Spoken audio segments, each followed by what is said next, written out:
orang tua dan anak, perkara di pengadilan.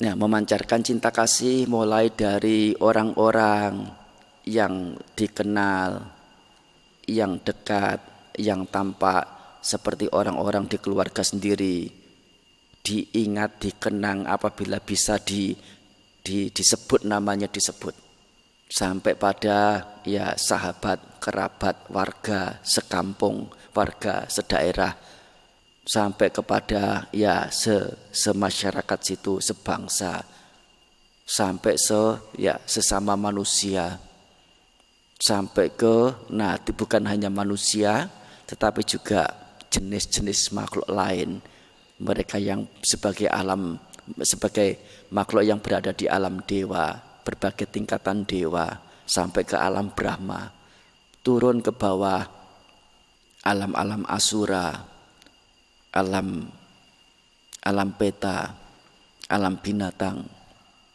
alam neraka. Semoga pikiran saya, semoga pikiran ini bebas dari membenci tiap-tiap dari mereka semua. Itu baru membenci. Baru kemudian kalimat keduanya, bebas dari menyakiti. Mengapa ada dua, membenci dan menyakiti? Menyakiti itu lebih keras sifatnya, pasti sudah ada kebencian.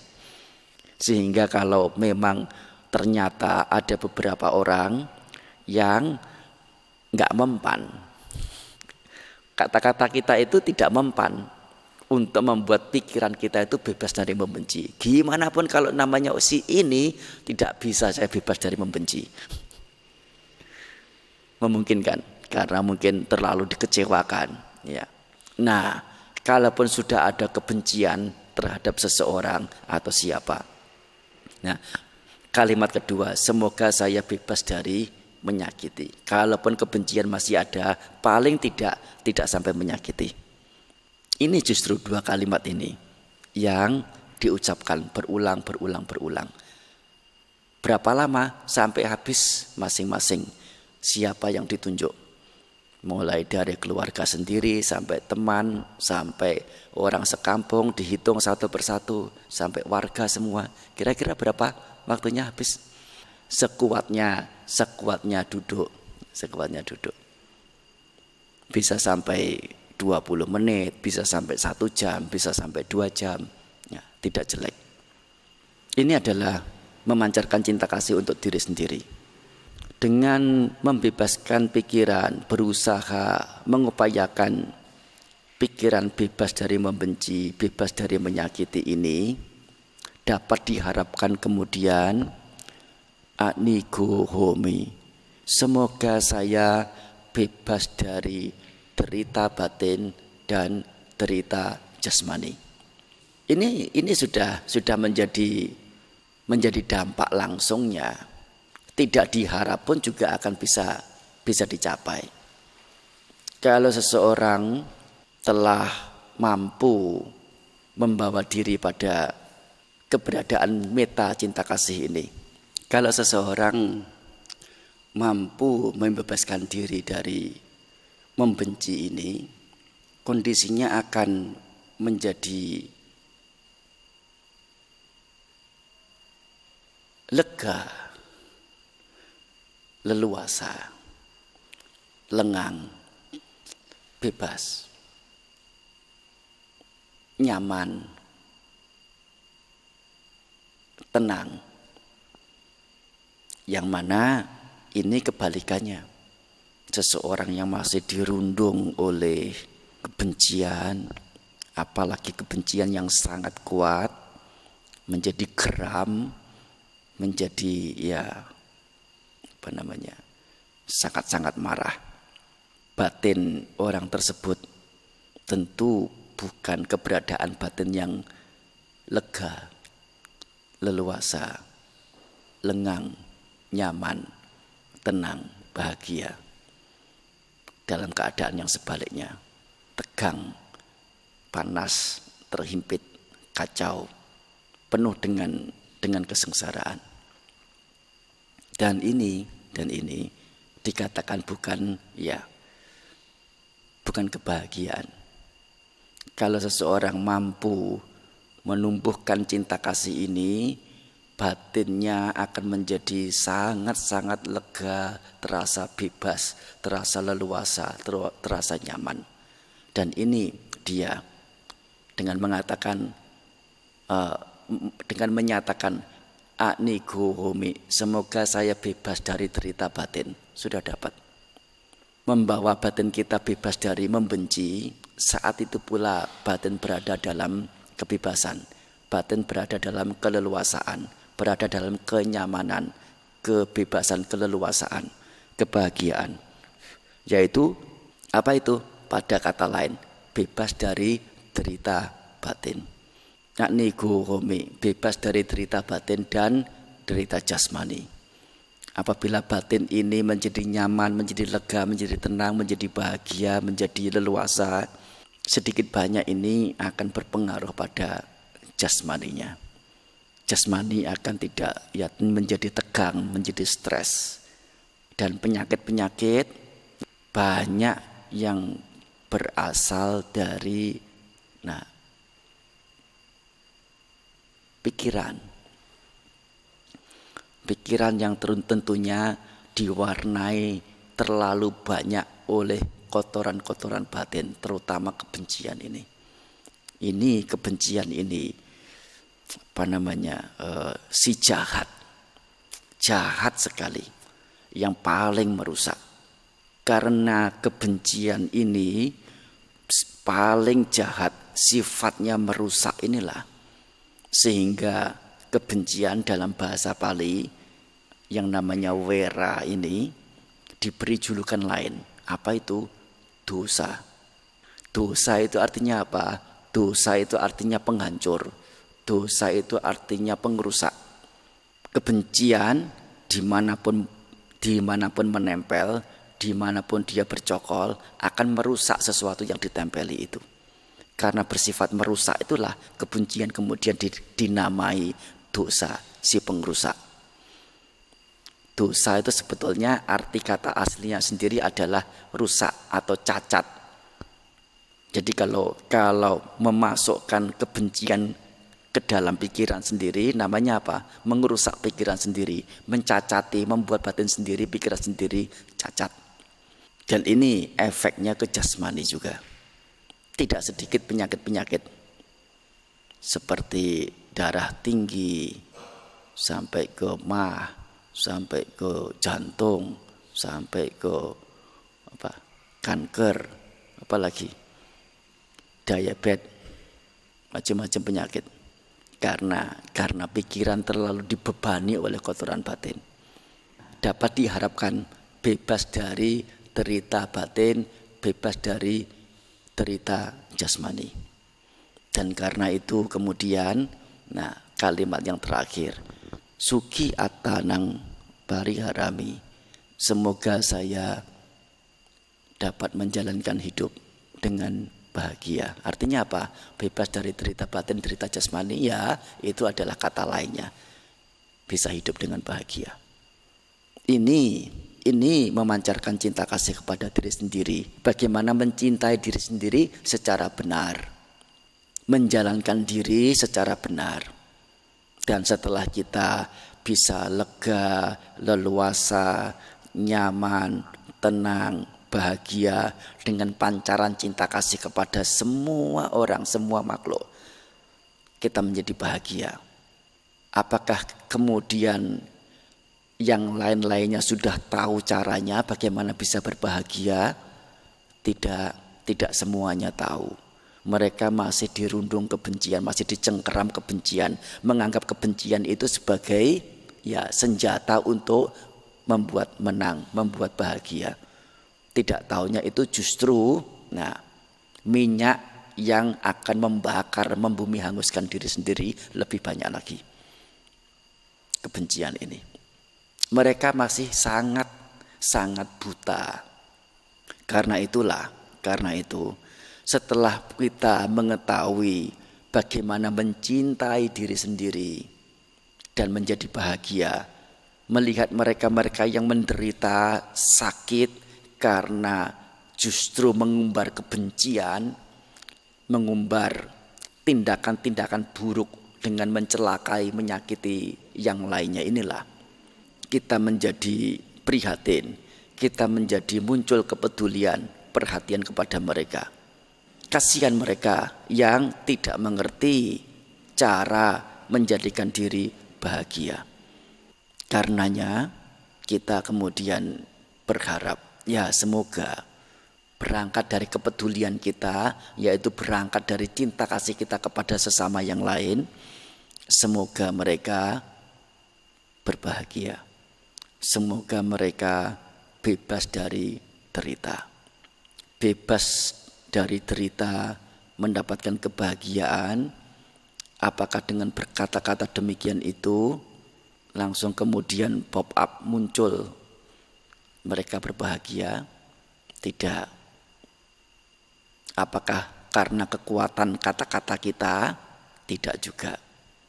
Ataukah dari pihak-pihak luar yang lain? Tidak juga. Dari mana?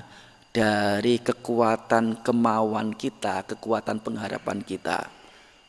Yaitu apa? Semoga mereka bebas dari membenci. Semoga mereka bebas dari menyakiti.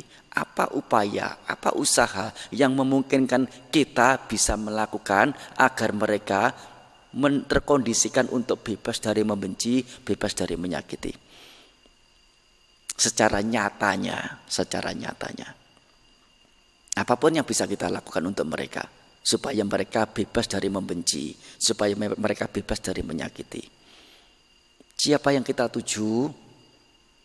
Ya, bisa orang-orang tertentu, ibu, ayah, suami, istri, anak-anak, saudara, keluarga, kerabat, sahabat, sampai pada tetangga, satu kampung, satu warga, satu daerah, satu bangsa, satu seluruh umat manusia, seluruh makhluk di ketiga jenis alam. Alam nafsu, alam rupa, dan alam arupa. Semoga mereka yang aku kenal maupun tidak aku kenal, yang dekat ataupun yang jauh, yang tampak ataupun yang tidak tampak, seperti ibu, semoga ibu bebas dari semoga ibu bebas dari membenci, semoga ibu bebas dari kehendak-kehendak menyakiti. Bukan sekedar ngomong, tapi betul-betul terucapkan dengan kesungguhan hati, mengupayakan, mengharap dengan kesungguhan hati. Dan satu ketika ada upaya agar yang bisa mengkondisikan ibu ini, ibu sendiri bebas dari membenci, mengupayakan. Ini namanya realisasi cinta kasih yang kita berikan kepada ibu, yaitu supaya bebas dari membenci. Termasuk juga kepada ayah, termasuk juga kepada keluarga-keluarga yang lain, kepada teman, kepada sahabat, kepada warga. Bagaimana mengkondisikan mereka, mendukung mereka untuk bebas dari membenci. Karena apa? Dengan membenci mereka serasa berada di neraka. Dan itu adalah penderitaan. Dan kita atas kepedulian kita, prihatinan kita, kasih sayang kita mendukung, mendorong, mengkondisikan mereka untuk mendapatkan kebahagiaan secara benar, kebahagiaan dari bebas membenci, bebas menyakiti.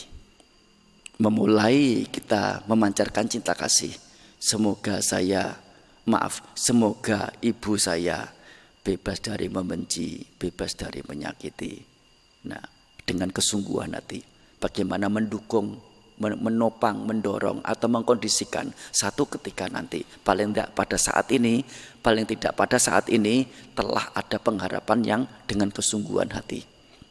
Bergerak kemudian, nah orang-orang yang dekat, orang-orang yang dikenal, orang-orang yang tampak, keluarga sendiri sampai yang tidak dikenal, yang berada di kejauhan, yang tidak tampak sekalipun. Kalau bisa disebut namanya, disebut namanya. Kalau bisa dikenang orangnya atau makhluknya dikenang. Kalau tidak bisa dikenang, kalau sudah tidak bisa secara perorangan, secara kolektif juga silakan. Nah, ini bagaimana cara kita untuk dapat mempertahankan pikiran-pikiran kita berada dalam kondisi bebas dari membenci. Dalam pengertian lain adalah punya pengharapan baik kepada semuanya. Dan dalam kata lain adalah memiliki rasa persahabatan. Ada manfaat-manfaat disampaikan di Sutta, 11 manfaat. Ya, saya tidak ingat semuanya. Beberapanya misalnya adalah sukang supati, tidur nyenyak bahagia, sukang pati bujati, ya. Bangun pun segar, supinang, ya bermimpi, ya. Mimpi pun akan mimpi indah, tidak tertedas oleh senjata tajam, tidak bisa lumer oleh guyuran air panas, minyak panas. Disenangi oleh sesama manusia, disenangi oleh mereka-mereka yang bukan manusia. Para dewa pun melindungi. Kalau tidak sampai pada tingkatan kesucian arahanta, orang yang memancarkan cinta kasih ini akan berada di alam Brahma. Kematiannya tidak akan berada di alam yang sengsara. Itu nggak tahu sudah berapa. Ya, kira-kira sekian itu manfaat-manfaat yang bisa diperoleh. Oh, masa Bante, nanti saya pancarkan cinta kasih, nanti diguyur betul-betul air panas, melocot. Tanggung, tidak usah khawatir. Tanggung tidak panas. Soalnya apa? Paling tidak kayaknya sulit kalau tidak dapat dikatakan tidak akan terjadi seseorang yang pikirannya bersahabat, pikirannya itu penuh pengharapan baik, tidak ada kebencian, tidak menyakiti. Tahu-tahu ada orang guyur air panas. Betul ya? Nah, yang benar saja. Nah, mungkin akan nggak terdas oleh senjata. Kenapa? Memang tidak ada senjata yang dimasukkan. Paling tidak. Nah, ini terjemahan secara luasnya. Entah itu istilahnya tidak terdas atau tidak masuk, begitulah. Tidak masuk. Nah, tentu saja tidak masuk, tidak mungkin akan masuk senjata itu masuk ke tubuh, tertusuk. Oleh karena apa? Nah, orang yang hanya ada pengharapan baik, ingin orang lain bahagia, ingin orang lain senang, menganggapnya sebagai sahabat, tidak ada kebencian, tidak ada kehendak menyakiti, apalagi menyakiti. Jangankan teman, musuh pun akan jadi segan. Ini orang yang memancarkan cinta kasih, mendapatkan manfaat secara pribadi, secara batiniah, dan secara sosial kemasyarakatannya. Yang pasti adalah orang yang memancarkan cinta kasih ini dikatakan sebagai berdiam dalam kemuliaan. Orang yang berdiam dalam kemuliaan itu seperti apa? Nah, kalau dada kita itu lebarnya 1 hasta, tebalnya 1 jengkal, itu kalau dada orang biasa. Tapi dada orang yang mengembangkan cinta kasih itu selebar 1 lapangan bola. Serasanya, bukan sesungguhnya. Sungguh, kalau biasa orang punya pikiran membenci, penuh dengan kebencian. Tapi kalau bisa berjiwa besar dengan merangkul, dengan menyayangi, dengan mencintai, dengan punya pengharapan baik. Nah, rasa di dada itu sudah berbeda, rasanya besar sekali kita. Dapat dirasakan sendiri, tidak usah diberitahukan. Dan ini adalah Brahma Wihara. Apa wihara itu? Yaitu tempat tinggal. Di sini maksudnya adalah dhamma, ajaran sebagai alat untuk berdiam Brahma dalam kemuliaan, dalam keluhuran. Brahma Wihara. Ini adalah penjelasan sebetulnya, penjelasan Brahma Wihara untuk yang meta yang disampaikan pada malam hari ini. Untuk kita bisa menggunakannya sebagai arahan dalam mengembangkan cinta kasih. Baik kepada diri sendiri maupun kepada makhluk lain, kepada orang lain. Nah, meta ini kalau Brahma Wihara itu ya dikatakan terbatas pada orang-orang tertentu. Terbatas pada orang-orang tertentu.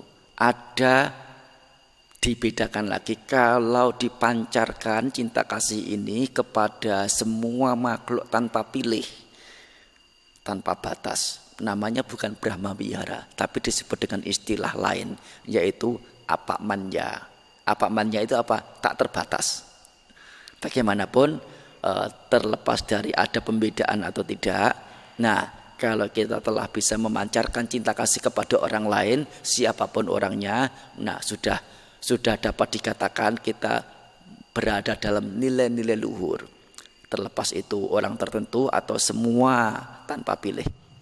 Kita telah berada dalam keluhuran, berada dalam dhamma, dalam ajaran yang sebagai alat berdiam dalam keluhuran. Rasanya ya sudah cukup ya. Yang hal-hal yang perlu disampaikan tentang cinta kasih. Nah, ini kita melatihnya. Tadi barusan siang tadi atau kemarin ya melatih objek dengan dasar pemikiran satu, belum kelar, belum selesai. Sudah ganti lagi, ada dasar pemikiran baru. Nanti ini lagi baru lagi ya, kewalahan. Ya, sekali lagi ini adalah kesempatan bertemu, kesempatan mendapat. Pelatihannya nanti bisa di sana di Gunung Merbabu sendiri. Kalau mau kembali ke rumah berlatih ya, untuk jenjang waktu ini mau melatih meta sekian lama ya silakan. Jenjang waktu yang lain mau melatih meditasi objek yang lain, dasar pemikiran pemahaman yang lain, bebas. Itu adalah ya sudah ini apa namanya sepasnya memang begitu. Untuk praktiknya kapanpun dimanapun bisa jadi. Tapi pertemuan seperti ini, share seperti ini, mendapatkan pengetahuan seperti ini atau ada tanya jawab, nah itu ya hanya waktu-waktu tertentu saja bisa kita mendapatkannya. Ya, silakan kalau ada pertanyaan. Ya bisa Bu. Itu kan tadi sudah dikatakan, baik yang tampak maupun yang tidak tampak. Yang sudah meninggal itu yang termasuk yang tidak tampak sudah. Ya. Yang tampak itu yang ada deteknya ini. Ya. Yang tidak tampak ya yang sudah meninggal atau mungkin yang tampak yang kelihatan oleh mata, yang tidak tampak yang di luar kemampuan mata melihat. Bisa saja begitu. Jadi kita kalau mengucapkan semoga semua makhluk berbahagia, kita sudah mengerti dua pertanyaan yang di awal telah dilontarkan, telah terjawab. Kebahagiaan seperti apa yang dimaksud dan bagaimana ya pengharapan itu bisa terlaksanakan, memungkinkan tidak. Ya termasuk salah satunya Dengan membangun wihara seperti ini juga termasuk salah satu jenis pemancaran cinta kasih. Oleh karena seseorang yang menghendaki, bukan seseorang, siapapun, dan tidak peduli ia itu siapa, mau kulitnya hitam, mau kulitnya putih, mau kulitnya hijau, bisa datang. Mau wanita, mau pria, mau anak-anak, mau dewasa, semuanya kalau menginginkan, membutuhkan ya manfaat dari wihara, dalam arti ingin mengetahui ajaran Buddha, mengembangkan cinta kasih, masih memungkinkan mendapatkan cara bagaimana mendapatkan manfaat untuk diri sendiri secara dhamma masih memungkinkan. Dari mana? Dari ya wihara ini juga. Nah, cinta kasih ini adalah cinta kasih yang tertinggi. Yaitu apa?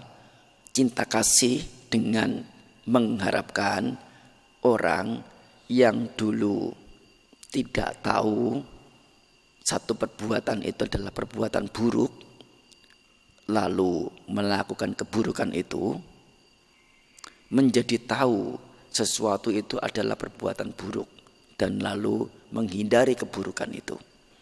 Satu hal lagi adalah membuat seseorang menjadi yang awalnya tidak tahu bahwa sesuatu itu adalah kebaikan, lalu tidak melakukan kebaikan itu, menjadi tahu bahwa itu adalah kebaikan dan kemudian melakukannya. Ini adalah bentuk cinta kasih yang tertinggi. Ini yang juga telah Sang Buddha jalankan. Bagaimana beliau sebagai Bhagawa, sebagai guru besar, dalam arti orang yang punya ketulusan, orang yang punya jiwa besar, orang yang punya kewelas asihan, dengan cara apa? Berbagi ajaran. Berupa apa? Nah, mengangkat seseorang dari lumpur, mentas menuju pada ya daun teratai, mencapai kesucian, menuju pada hal-hal yang baik, baik duniawi, surgawi maupun yang tertinggi nibbana. Ini pancaran cinta kasih yang ideal. Walaupun ya kita semua untuk berbuat seperti itu belum mampu. Mampunya kita apa? Nah, memberi sembako ketika ada musibah, kepada orang miskin, kepada panti jompo, panti anak asuh, memberi apapun yang sifatnya itu materi kepada mereka yang kelihatan membutuhkan. Kita berbagi dengan cinta kasih. Apakah ini cinta kasih? Ya. Apakah ini baik? Ya, baik. Tapi dalam agama Buddha bagaimana? Ini cinta kasih rendahan. Artinya rendahan itu bukan tercela bukan, tetapi lumrah saja, bukan sesuatu yang tertinggi. Bagaimanapun ini secara manusiawi, secara hal-hal yang berkaitan dengan manusia adalah hal yang baik, super baik. Soalnya apa? Kebanyakan orang alih-alih memberi, kebanyakan yang mereka lakukan adalah mendapat. Kalau tidak mendapat apa? Mencari. Dan dalam rangka mencari ini kadang tidak memperdulikan cara. Yang baik juga dipakai, yang buruk pun tidak peduli, dipakai juga dalam rangka untuk mencari, dalam rangka untuk mendapat. Sehingga kalau ada orang yang bisa memberi, mau memberi, mampu memberi, adalah orang yang luar biasa. Kalaupun itu hanya sekadar materi. Bagaimanapun, nah itu dalam agama Buddha masih rendahan. Mengapa dikatakan rendahan? Oleh karena sifat yang diberi itu adalah, bentuk yang diberi itu adalah materi. Artinya apa? Sebentar habis. Mau berapa banyak kita punya harta? Kita simpan harta kita kerja sampai seumur hidup. Mati lagi, lahir lagi, kerja, kita kumpulkan lagi, kita tambahkan harta kita yang pada kehidupan yang lampau. Kita kumpulkan, kita beri jangankan kepada 100 orang, kepada 10 orang, kepada 5 orang, kepada 1-2 orang, apakah mereka akan merasa cukup? Akan merasa, oh sudah cukup untuk saya, tidak usah beri lagi. Mungkin sementara, ya cukup. Tapi kemudian pengen ini, pengen itu, pengen apa. Kalau memungkinkan ada lagi, mau enggak? Mau lagi. Tidak ada habisnya. Tidak akan kenyang oleh materi. Karena pemberian, karena kebaikan itu sifatnya adalah bersifat penyenangan pada nafsu-nafsu indrawi, sehingga pemberian materi kalaupun itu baik dikategorikan bukan yang tertinggi. Ada yang lebih tinggi lagi, yaitu apa? Menyelamatkan seseorang dari cengkeraman kematian, menyelamatkan makhluk-makhluk apapun dari cengkeraman kematian. Ini lebih tinggi dari sekedar memberi materi, memberi sembako, memberi barang-barang. Bagaimanapun menyelamatkan makhluk-makhluk dari cengkeraman kematian juga bukan yang tertinggi. Oleh karena kalaupun makhluk itu bisa terselamatkan dari kematian, apa yang dia isi dalam kehidupannya itu, jika hanya untuk mencari, memuaskan secara indrawi saja, sebetulnya itu tidak ada nilai istimewanya. Lebih dari itu, istilah menyelamatkan seseorang, menyelamatkan makhluk dari kematian itu, apakah betul-betul dapat menyelamatkan? Tidak dapat.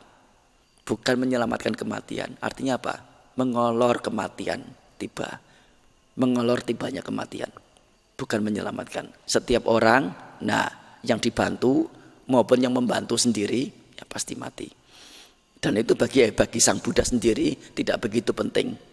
Tidak begitu penting. Tidak lebih penting dari saat hidup, meskipun 1 hari bisa memunculkan nilai-nilai luhur. 1 hari hidup diisi dengan nilai-nilai luhur jauh lebih bermanfaat ketimbang 100 tahun hidup tanpa mengisinya dengan nilai-nilai luhur. Kehidupan itu sendiri menjadi tidak begitu ada artinya. Kalaupun dalam nilai-nilai duniawi, artinya sangat besar, sangat-sangat besar. Bukan sekedar bisa dibandingkan dengan materi lagi. Orang bisa membuang materi untuk dapat kesehatan, untuk dapat hidup. Tapi yang ini pun bagi dalam agama Buddha bukan yang tertinggi. Yang tertinggi justru adalah nilai-nilai luhur sejauh apa telah bisa dicapai. Soalnya ini yang menyelamatkan. Soalnya ini yang mendatangkan manfaat. Kalau kita membaca riwayat siswa Sang Buddha, dalam hal ini adalah Bante Anggulimala. Siapa belum tahu nama Bante Anggulimala? Sudah tahu ya? Terkenal kok Bante Anggulimala ini. Hampir setiap umat Buddha pasti tahu. Nama kecilnya Ahingsaka. Ya, karena dihasut oleh teman-teman seperguruan, sehingga dia disuruh oleh gurunya untuk mencari jari sebanyak 1000 jari demi menuntaskan ilmunya ini. Sebetulnya ini suruhan ini juga semacam jebakan dari gurunya, karena dihasut, dianggap Ahingsaka ini ada pacaran sama istri gurunya ini. Dengan baktinya, dengan keyakinannya pada gurunya ini, si Ahingsaka ini ikut jadi membunuh untuk mengambil jari. Direnteng sampai pada 999 jari. Berapa orang yang telah dibunuh? Karena jari-jari yang telah direnteng sudah bulanan, sudah tahunan itu, ada mungkin yang membusuk, ada yang mungkin juga rontok sendiri, dihitung tidak lengkap, harus jadi lengkap. Sebetulnya betapa penderitaan Ahingsaka ini. Karena kekejamannya ini diketahui oleh kerajaan, dikepung, sudah di luar itu, sudah dikepung oleh tentara di luar hutan. Nah, Ahingsaka sendiri juga sudah muak, sudah bosan, nggak tahu mau dibilang bagaimana. Saking muaknya itu sudah 90 kurang satu saja, bertekad siapapun yang datang akan saya babat lehernya. Di waktu yang di tempat yang lain, di rumah, si ibu Ahingsaka ini melihat tentara yang sudah mengepung, mau memberitahu bahwa di luar sana sudah ada tentara yang mengepung, cari jalan keluar bagaimana, masuk ke hutan. Nah, kejadian seperti ini, Ahingsaka yang sudah bertekad mau membabat siapapun yang mau datang, yang datang lewat, dan si ibu ini juga mau masuk ke hutan menemui Ahingsaka. Sang Buddha melihat kejadian seperti itu, melihat secara insting, secara batiniah. Kemudian bergegas untuk membantu, untuk menolong. Menurut ibu bapak, siapa yang ditolong? Ibunya supaya tidak mati atau Ahingsaka? Ya, Ahingsaka. Yang ditolong Ahingsaka. Ya, secara dhamma, kalau sampai seseorang melakukan perbuatan buruk yang besar, membunuh ibu sendiri, mengerikan. Apalagi Ahingsaka ini punya kecenderungan mencapai tingkat-tingkat kesucian.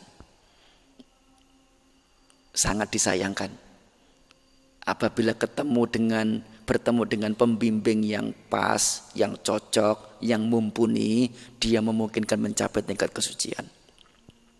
Betul juga, Sang Buddha datang menolong bukan untuk menolong ibunya. Urusan ibunya hidup, lahir dan mati, itu urusan makhluk hidup yang pasti akan mati. Tetapi seseorang yang sudah ranum kecenderungan pencapaian kesuciannya ini, apabila tidak segera ditolong dan kalau melakukan keburukan akan jatuh ke alam lain, kemungkinan untuk bisa ranum seperti ini tidak ada jaminan. Sang Buddha membabarkan dhamma kepada Ahingsaka ini sehingga mencapai tingkat kesucian tertinggi, arahanta. Dan itu bentuk cinta kasih Sang Buddha, cinta kasih yang tertinggi.